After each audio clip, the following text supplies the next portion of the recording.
We'll call the meeting order. Sheila, would you do roll call? Commissioner Carey, Here. Commissioner Batterson, Here. Commissioner Lee, Here. and Commissioner Velasco and Commissioner Henderson are both absent. Okay, approval of minutes. You guys have time to look over? A motion to approve. I'll second. All those? Aye. Okay, public comment, Perlman Park. Well, we have Mr. King with us, the Director of Community Development, kind of bring the commission up to speed on really downtown in general, but our particular interest is downtown. The commission did have a question about what's happening with that, is there a plan where things are going? So thought it would be good to have Mr. King here and talk a little bit about what's going on. So, good afternoon, Chair Batterson, Commissioners. This is more of a dialogue. I'll have some information, but I'm open to questions even as I provide the information. So,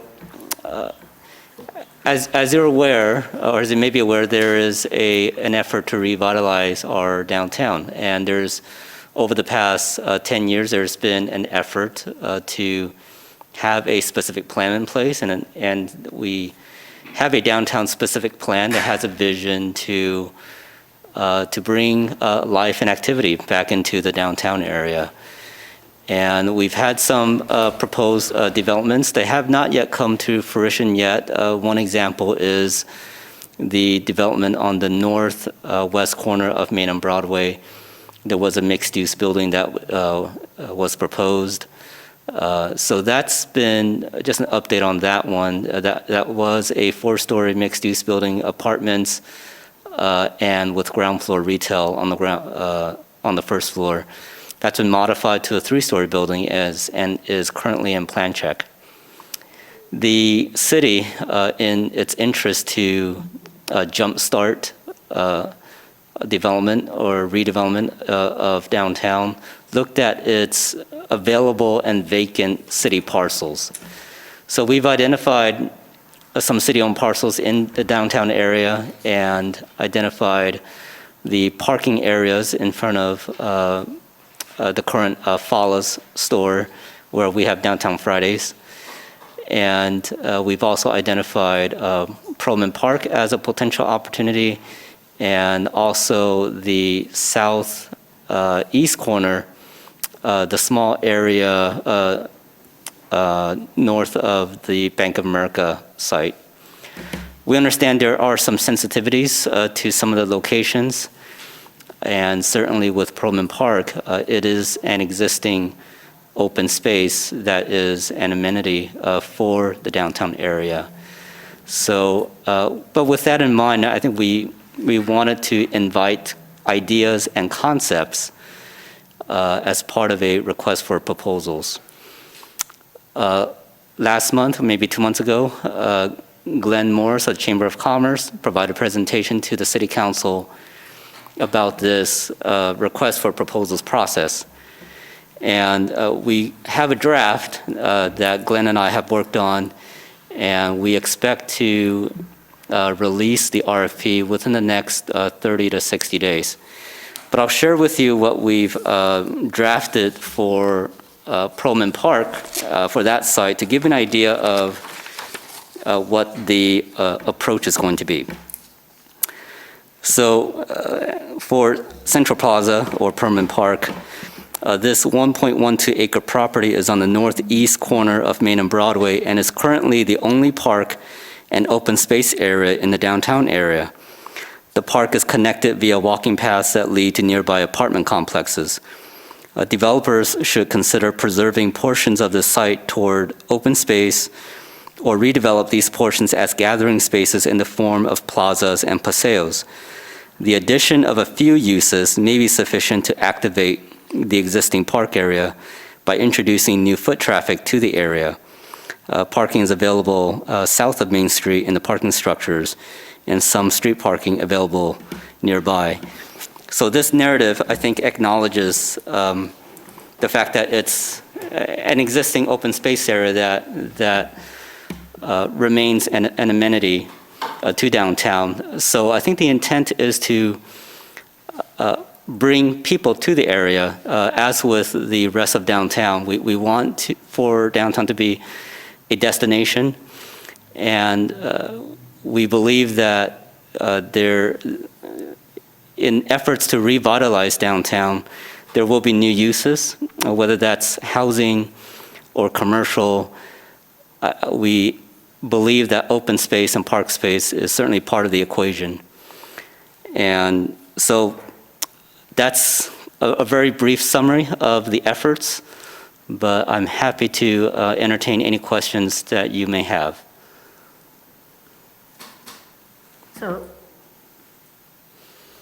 So they're thinking of maybe putting some shops or something around that, or?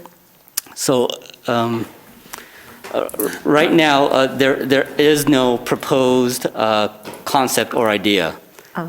We have not received anything. No, there are no drawings.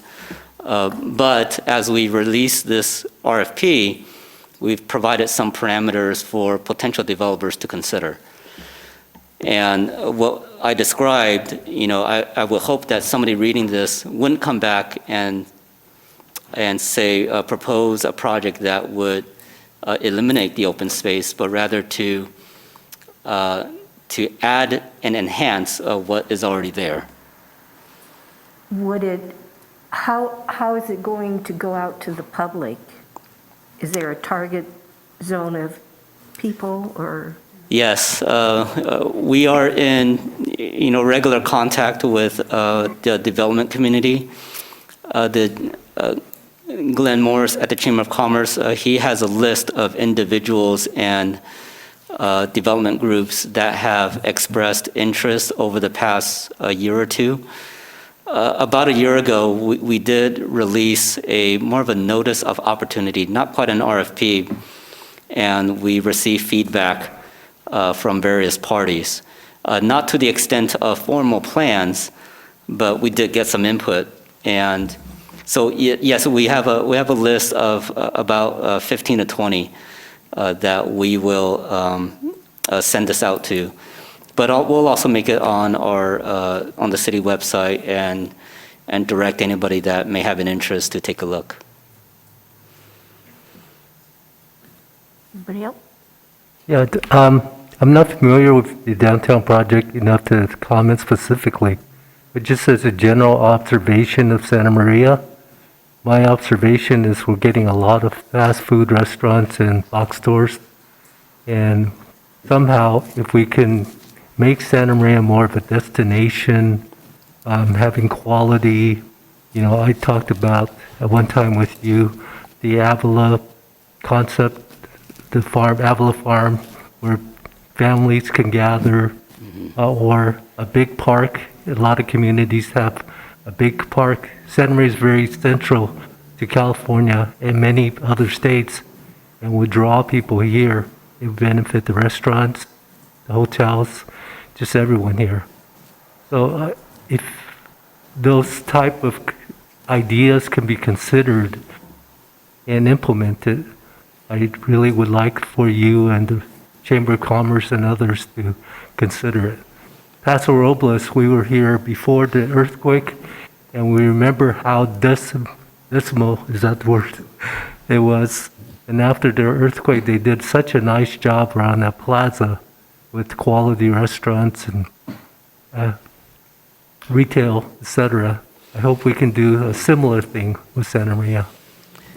Yeah, Commissioner Lee, I appreciate your comment. And in the downtown specific plan, it lays out a vision that speaks to some of the comments that you shared. We expect downtown to be different than what you see off the freeway on Betaravia. We expect there to be a distinct difference. And we do want, there is a vision for downtown to be a destination. And so, but we're open as to what the ideas are. We want innovation and creativity, but we're also market sensitive. There's a lot of trends and changes in consumer behavior. And so we're mindful of that.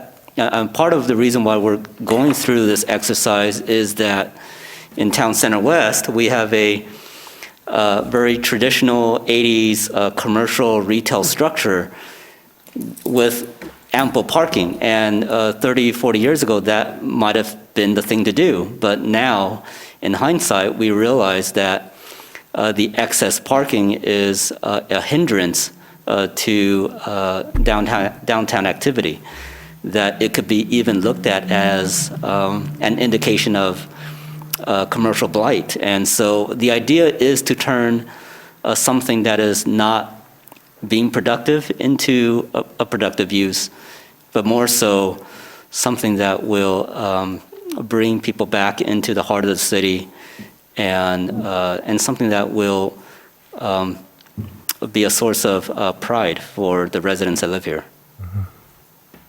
All right, thank you. My concern is, we have a little gem of a park in the middle of town. Why would we want to change it, except for maybe some of the, the gazebo? But we can just do some, rather than sell it or whatever, however, it would be selling it. Just to keep it, since we're going to have so many more people living right in this area. And it's the only park for quite a while. Yeah. And it looks good.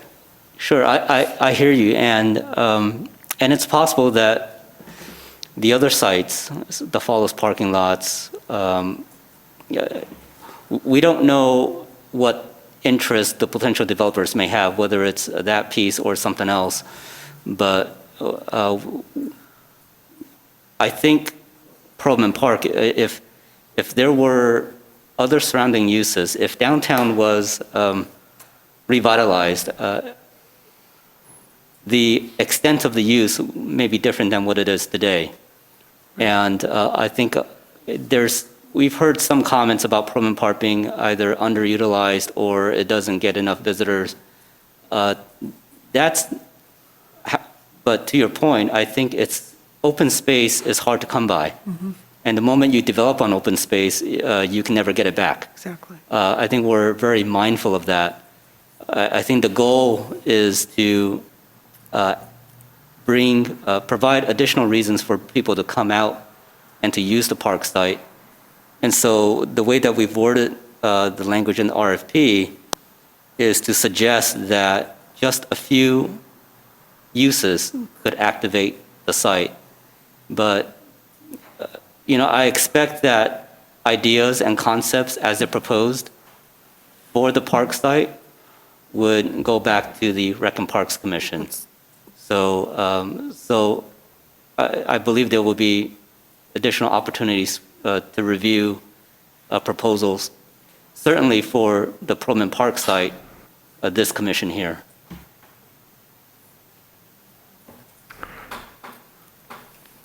Just another comment and speaking out loud. Again, I've not done any research or studies, but if one were to consider where the center of town might be for Santa Maria currently, at one time the downtown is on the north end, Main Street, but now if you were to look at all of Orcutt and then as far north as Santa Maria goes, where would be the center of town? And maybe give that some thought as to how the long-term development of the city might grow and what we might place emphasis in terms of where the actual downtown might be. And again, I'm just talking out loud. Yeah, fair comment, Commissioner Lee. I think historically, Main and Broadway remains the center of town. That will likely continue to be an identifier. As we embark on the general plan process, which you may have heard of, we're still in the early stages, but we look at the city as a whole, and we look at areas and neighborhoods where you could have other commercial hubs beyond downtown. But ultimately, I think the city's goal is for downtown to be the primary destination for the city. That is different than your retail big box off the freeway. I've often thought I still think of the Montgomery Ward Shopping Center, even though it's no longer, it's now what's that fitness center there? And In shape. yeah, In Shape, and It's gone now, I believe, isn't it? it's still Oh, there. is it? Oh, okay. And what's the it's Harbor Freight Tools? Harbor Freight. I still think of that as more center to town now. Yeah, geographically, I think that probably is correct, that it seems that, I know we use it for our landscape districts as the splitting point for each of the 4 districts. But I think the city's past investments through the redevelopment agency, building the mall, building Town Center West, acquiring properties within the downtown, that was, the original purpose even back then. I think the trends obviously have changed, as Mr. Ng has said. But I still think the council's goal anyway is to still get people down here, whatever that means and in whatever format it takes. Well, I think a park would be something that we would want to keep in that mix, just as a commissioner, Parks Commissioner. It just- Well, or even adding onto it, like the Fallis parking lot, if that front area could be turned into more like a park. I mean, when we have our downtown Friday nights, it would just be so much nicer if it was held in a park rather than a parking lot. Huge. Right. Like Oxnard, I recently drove down to Oxnard. There's a huge, right off the freeway, new concept of the downtown. A lot of retail and walking space. I don't know, I'm just thinking, I'm sure you've seen it or have. We have, in Santa Maria, our biggest, I think, hindrance is that Broadway and Main are actually freeways. And so we can't close down those roads so that people can walk, like they do in San Luis. They close down the street and they have their Farmers Market. yeah, farmer's market.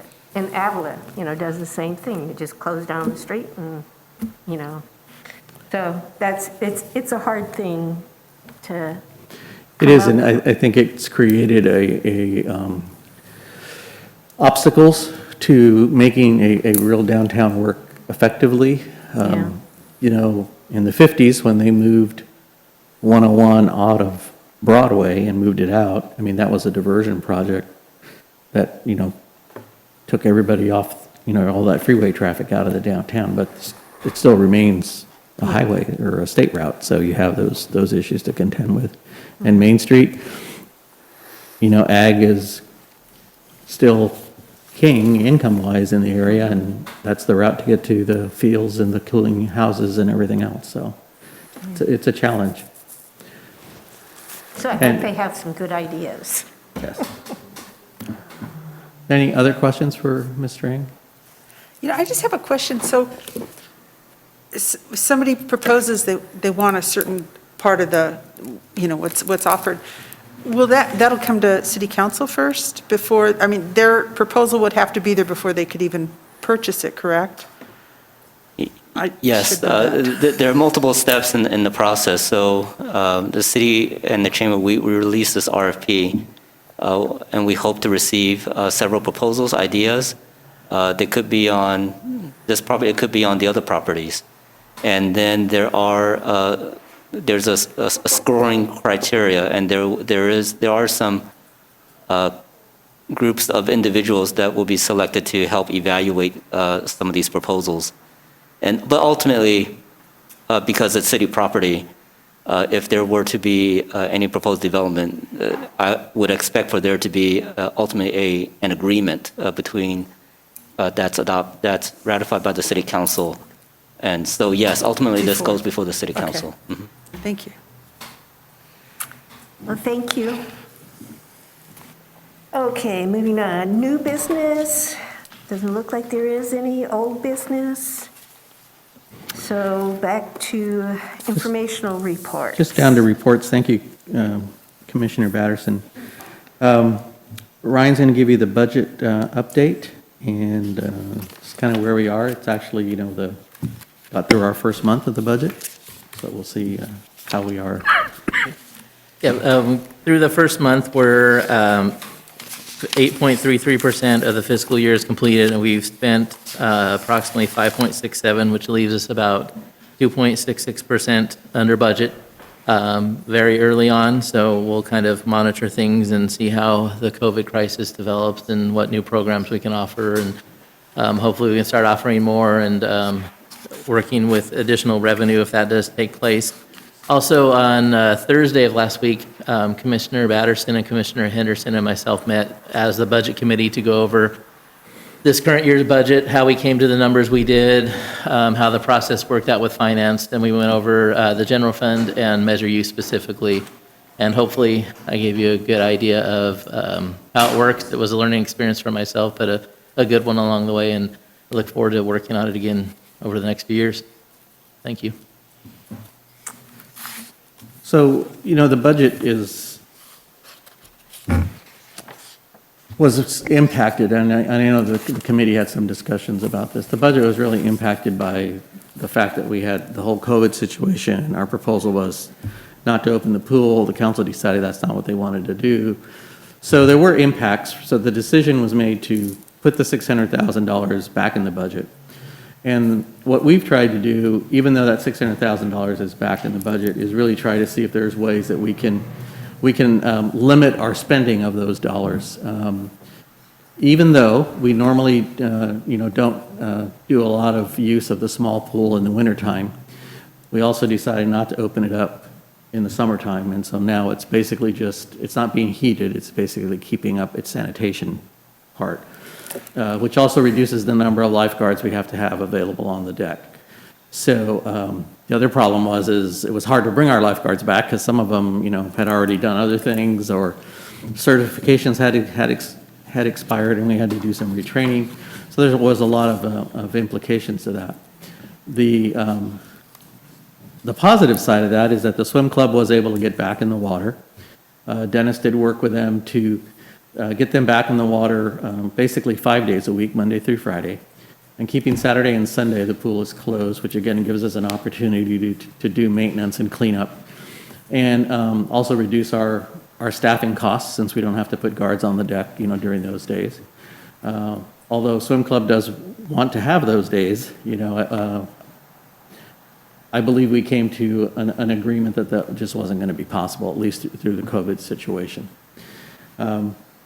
We did get news yesterday, on August the 3rd, the state released, State Department of Public Health released COVID school and recreational sports guidelines. And so in those guidelines, they're very much what we've been talking about just in our own minds, or I guess common sense. And those are that groups can get together in small cohorts of less than 10, and that they can train skills in their particular interest areas. But the competitive side of those sports are not allowed at any level. So the caveat to all that is that even though the state has released those guidelines, the county health director has to approve those guidelines and put them into their health plan. And that hasn't been done in Santa Barbara County yet. So you may be hearing from some groups that saying, gee, well, I understand the state said, we can go back and do things. And that's true, but the county has yet to approve it. We have a county call on Thursday, I believe, and one of those, I'll bring that item up to our liaison to ask what the plan is with the county as far as those things go. School resumes on Thursday at a number of districts. Santa Maria is, based on Commissioner Henderson's comments, was that they were going to go back, but they're not going to start school until next week. But the teachers will be back in this week. Everything is remote learning. So we have proposed a plan to the city manager's office to do some daycare, for lack of a better term. at the Manami Center for essential workers, children, who are required to either stay at work or go back to work, whichever the case might be. And so we're looking at being able to handle about 40 to 60 young people in small cohorts, as they're called, of 10 students. The focus will be providing an environment where the students can bring their instrument, Chromebooks or whatever it is that they have from their school, be set up basically in an individual room with some assistance from some of our staff, and be able to do their schoolwork and stay on the school schedule. They're required to be in class, a certain amount of time, then and be logged into their Chromebook, and then they're off for a break for a few minutes, and then they're back on their Chromebooks again, and then they get a little bit of time for lunch. It's basically a place that you don't necessarily have to be at home, maybe unsupervised while your parent is at work. They'll be providing lunch and snacks at that location. And right now, we're looking at the way they've set up the room is to divide the gymnasium into 4 separate areas. And there's an outside area in the back, and then the classroom or the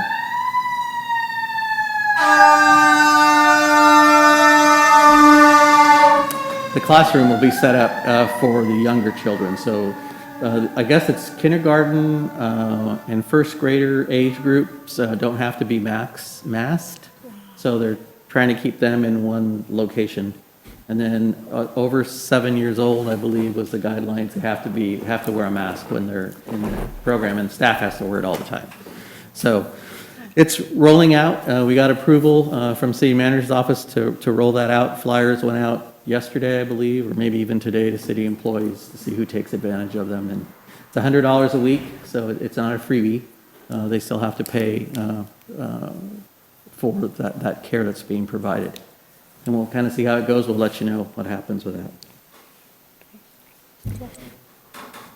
I congratulate the department for your creativity and determination to continue these programs.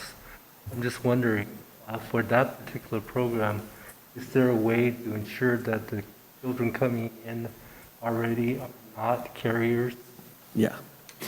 Well, I think the safeguards are in place. You can never say 100%, but they do have to go through the daily questionnaire. Some of you have probably gone through them when they say, anybody in your house is sick, have you been traveling anywhere? They do the temperature check. They'll do all those things as you come in every day. So that screening will be done. I mean, it's not an infallible system, but certainly at least we're taking those steps. And if we do run into a situation, then those people that answer yes to any of those questions or come in with that fever that's marginal, they'll have to go home for that day until they get it cleared up. So, okay, thank you. I don't know what that had to do with budget, but I was kind of rambling a little bit. The noteworthy reports you all have. July was still active, a lot of things going on. I don't know how many of you saw the story on bingo at the senior center. It was in the newspaper. It actually made the California Park and Recreation Society's web link that they send out. So if you guys get that on your email, you'll click on it and it'll say Santa Maria Innovative Ideas, and it talks about that and a few other things that we did. So it was pretty good. I don't remember in all the time that I've been here that we were ever featured in one of their items. So I thought it was pretty cool. Any questions on the noteworthies? No. Okay. I'm jumping down into Dennis's report. So there was a request that we do some diversity training, and we did take advantage of a program that was put on by Tracy Brown, president of the Intentional Inclusion Company, and a few of the staff took part in that training. And I have their comments. I'm going to pass these around. These are our key staff in the rec division. I mentioned to Commissioner Henderson, and maybe at the meeting last time, that The people that Commissioner Lee provided me a contact down in Santa Barbara that I followed up with, and she put me in contact with another gentleman, and our timing was just really bad, because with the Black Lives Matter program moving forward, their demand just increased dramatically, so they just didn't have people available. We're going to continue to, but we were able to get this webinar that actually, I think, came to us via the Chamber of Commerce, and staff participated. So it's interesting comments in here from the staff. If you want to take a look at them, I'll pass them around. Thanks, Ryan.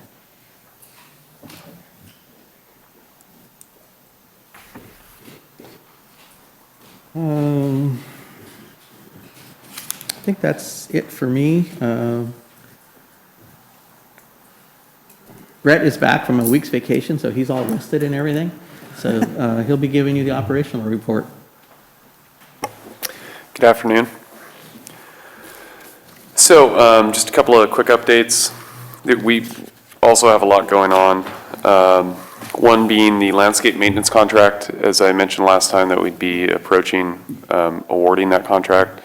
We're likely going to be awarding this week, so we're really close on that, and then it'll go to council for their final award. So we won't be awarding, we'll be notifying who we think we ought to move forward with, make the recommendation to council. So that's a big one for us.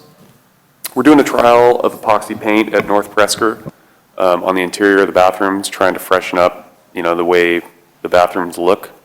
If it's successful, then we'll roll it out across all the bathrooms. We did have a few issues with some of it flaking, and so we're trying to figure out why that happened. We may need to end up doing some sandblasting in order to get it to adhere better. So, go take a look. Overall, it's a pretty nice product, but nonetheless, we need to test it and see how it does before we roll it out everywhere. So I'm not sure I love the color either, but give me your feedback. Tree trimming. We're going to be doing tree trimming based on an upcoming chip seal project that the city's going to be doing in September.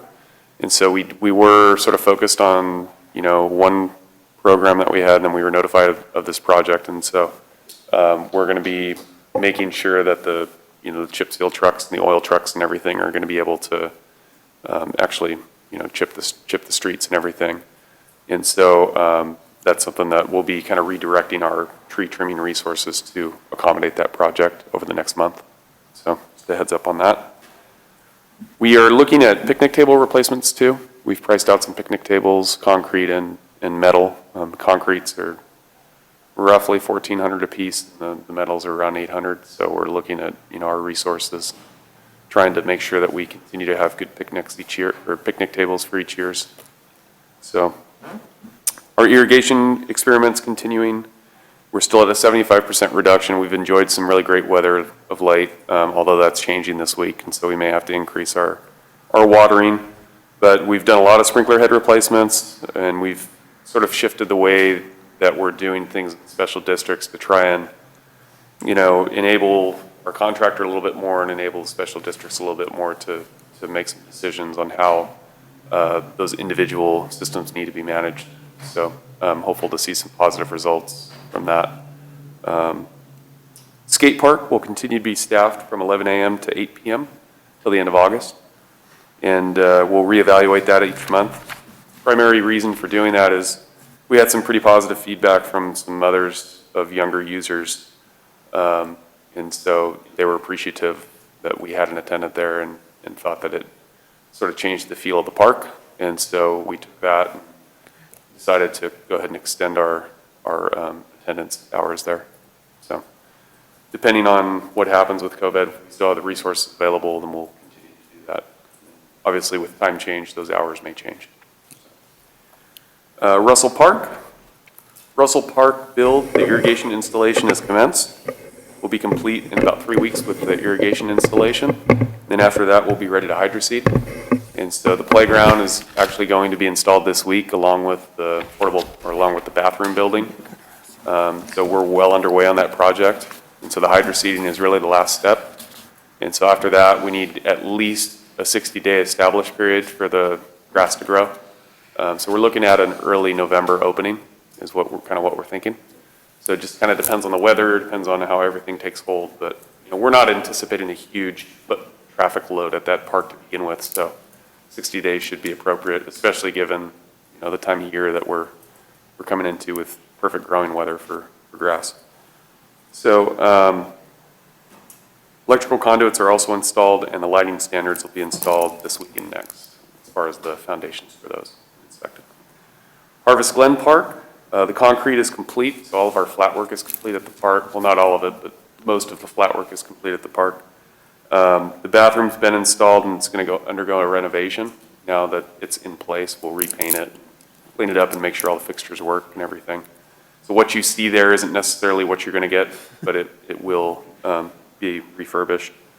The playground has been installed. It's about 95% complete. There's a couple of parts that were missing that they obviously didn't know until they put it all together. So parts are en route and should be here this week. Next week, they're going to finish off the Russell Park build, and then they'll go back to Harvest Glen Park and wrap up both of those playgrounds. So we're excited to see those being completed. We're obtaining pricing for coating the basketball courts. I have one price, just waiting on another for comparison, along with POs in process for the parking lot, finished grading, and road. Trees were planted in the Sonia Basin along the south boundary with the school, so we'll take a look at that. And we're anticipating, we're going to be doing all the work in-house on the irrigation, and so we're putting parks and special districts together, our crews together, and doing a couple days a week of work days out there. And so it's going to take us a little bit longer than it's going to take a contractor to do it at Russell. So we're 4 to 6 weeks out probably on finishing up the irrigation there. And then we'll hydroseed 45 to 60 days for establishing the grass. We're looking at, I'm hoping, Thanksgiving. So that's kind of my goal, but we'll see. It's kind of ambitious. But.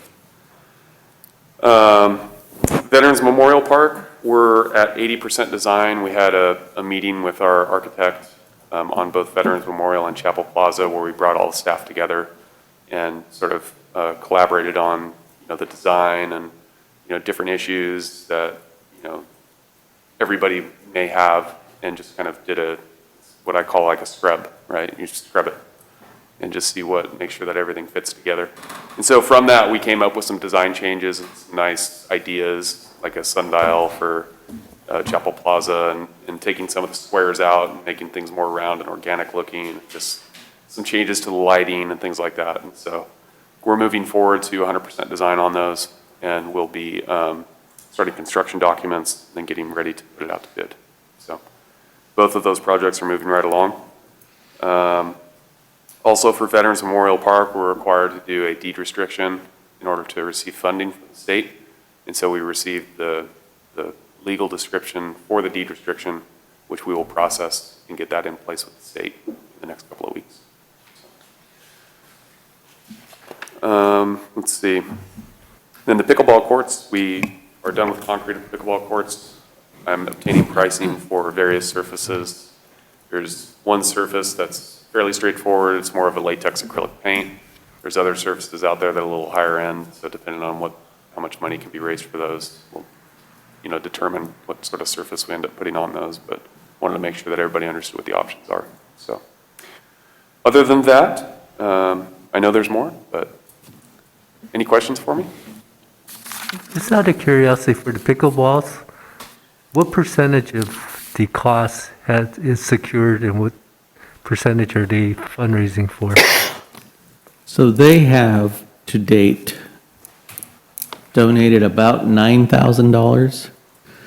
The project, as it stood, as of the end of the fiscal year, the concrete work was about $85,000. There's still additional work, fencing, the surfacing that Brett was talking about. You're probably talking about a $150,000 project when all things are said and done. So they'll continue to fundraise. Their immediate fundraising item was for the fencing to go around the perimeter and divide the playing surfaces. That was really what they were fundraising for. 10 to 12,000 for that. Then their plan, from what I understand from talking with them, is to run some events, raising additional dollars, donating that money to Play to use for continued improvements at their facility, but then also just for Play to sponsor other programs. So that was part of the deal, for lack of a better term, with them to continue expanding. I think everybody was on the commission when they did I think they did 2 or 3 at Atkinson Park. They raise about $8,000 at each tournament that they run, bring people from all over the Central Coast. Obviously, you can't do that right now. So they're looking at plans down the road to do like a big dedication opening event tournament and handle it that way.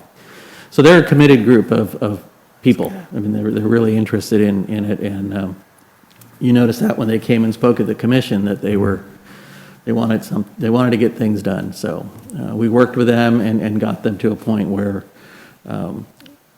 they could actually start doing things. So I expect that to be for them to go great guns. So out of the 150,000, just to use the ballpark. So those come out of our park development fees, projects, so it's part of our capital construction. So we have a couple of line items that are just called park capital projects, and that's where the money came from for those projects. Okay. Another question I have is in relation to COVID, where you have to have social distancing to participate. I'm thinking about Waller Park, the disc golf course. It's probably one of the few activities that you probably social distance still partake in. Do we have any other disc golf courses besides that one? We do. Yes, we have one at Presker.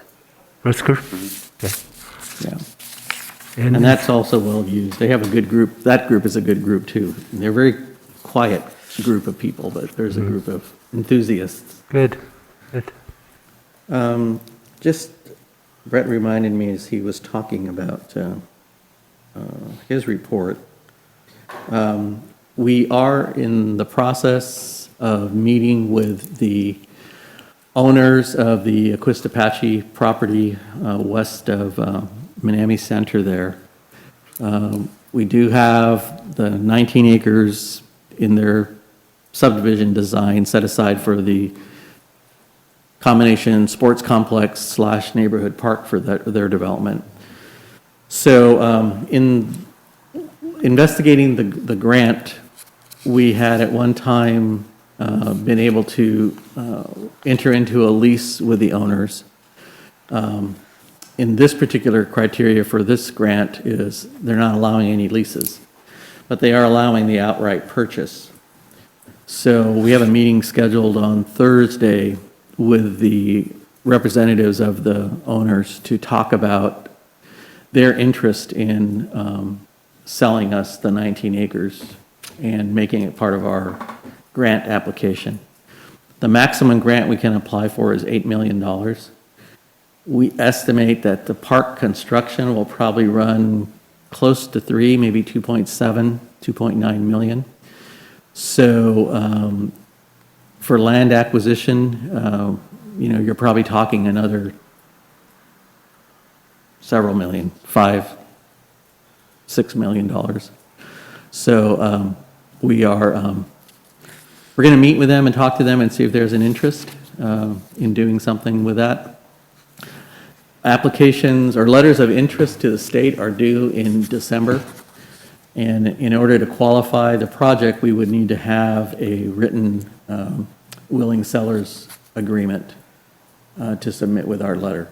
So Cindy's working on that, and we'll see kind of how that progresses forward. We hope that we would be able to move the project forward and get them to become at least a willing seller. Doesn't mean they have to sell it to us, but it means that at minimum we can apply to the state and see if we can move through the selection process. So I'm excited about that. I think it's another opportunity for us to get that project finally off the ground. We'll see how it goes.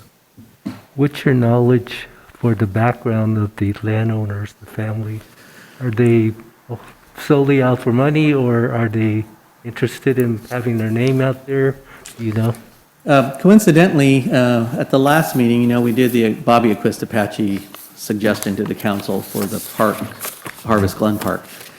And at that point, they asked their representative, well, is there any way to get an Aquistapache park, just family? And so I did point out to their rep that, this project is moving forward, this is something that they want to partner with the city in, or propose that maybe this park would be named Aquistapache Sports Complex or whatever it is.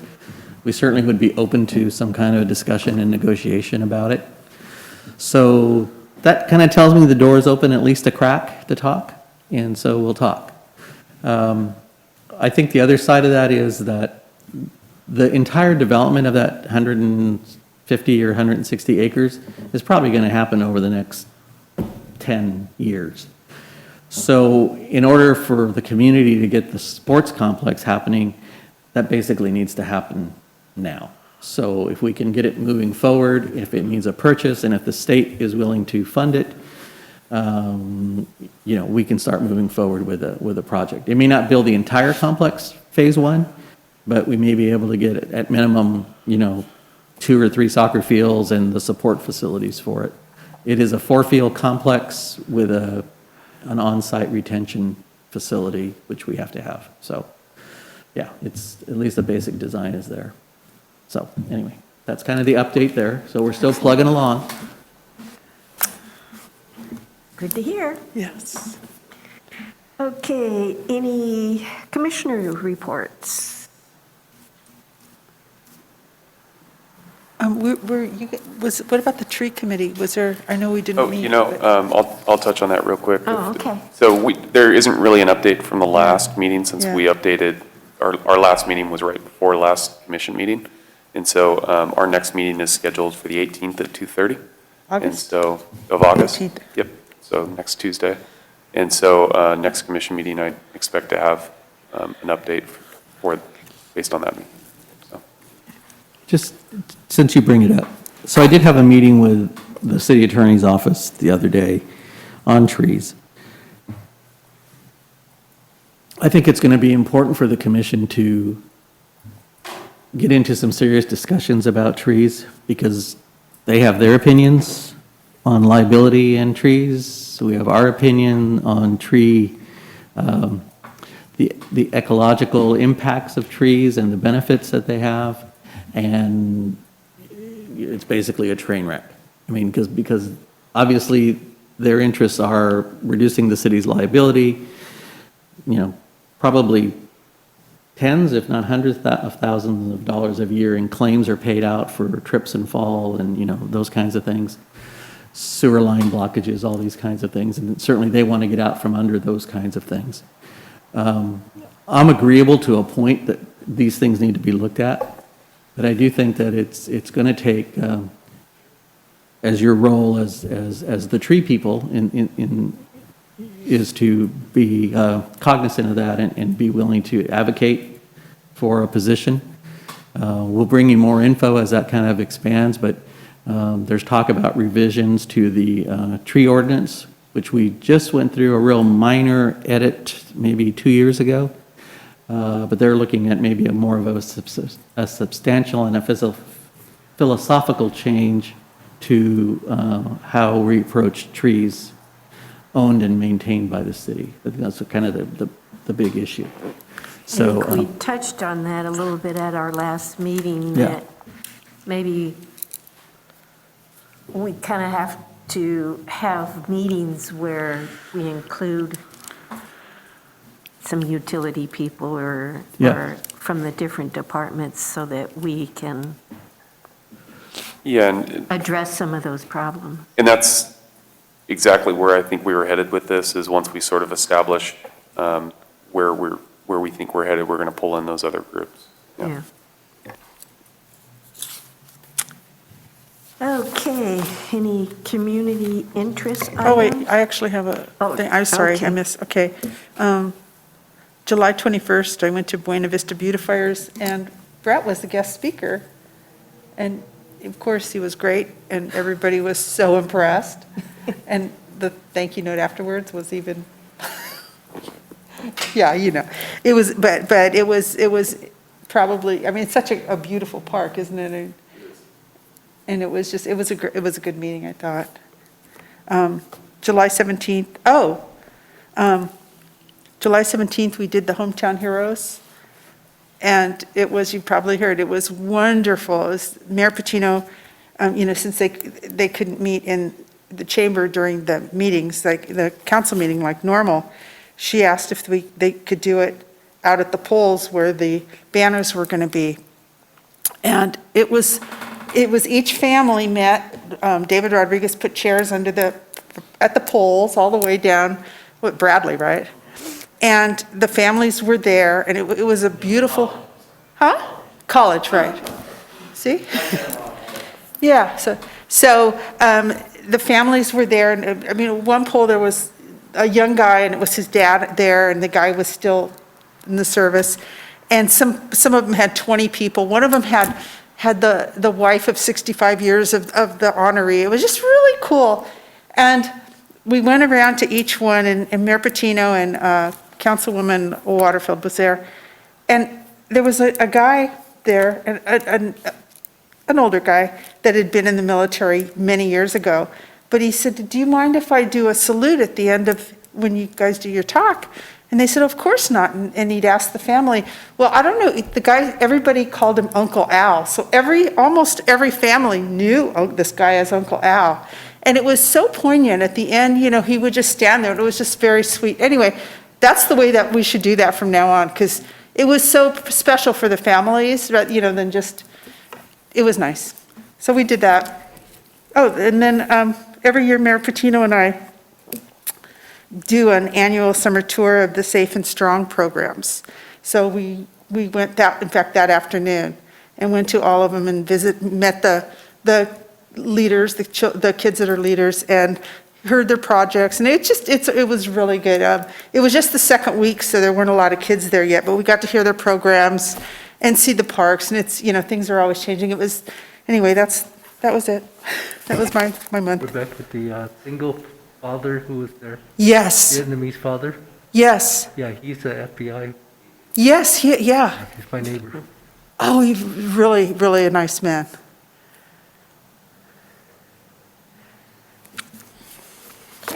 I guess, is there anything else? Okay, we will adjourn the meeting, and the next meeting is Tuesday, September 8th. Right back here. What did I say? Commissioners, I'll be on vacation starting on Friday. I'll be back